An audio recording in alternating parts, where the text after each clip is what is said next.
வேகமாக சென்ற தனியார் பேருந்தில் பயணம் செய்த பயணி பேருந்தை மெதுவாக ஓட்டச் சொன்னதால் அவரை தாக்கிய தனியார் பேருந்து ஓட்டுநர்.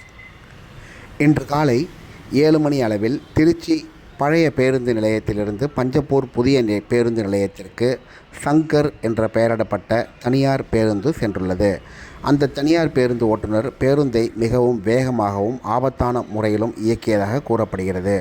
இதனையடுத்து பேருந்து உள்ளிருந்த பயணிகள் சிலர் இவ்வளவு வேகமாக பேருந்தை ஓட்டாதீர்கள் என கூறியுள்ளனர்.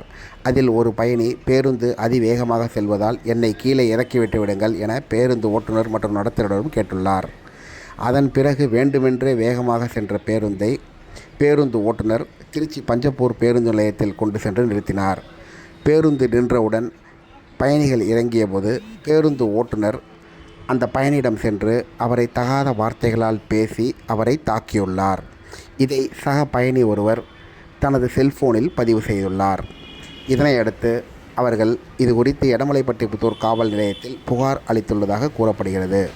திருச்சி மாநகரில் தனியார் பேருந்துகள் போட்டி போட்டுக்கொண்டு இயக்கும் சம்பவம் தொடர்கதையாகி வருகிறது. இதில் பயணிகள் நிலைதான் கவலைக்குரியது.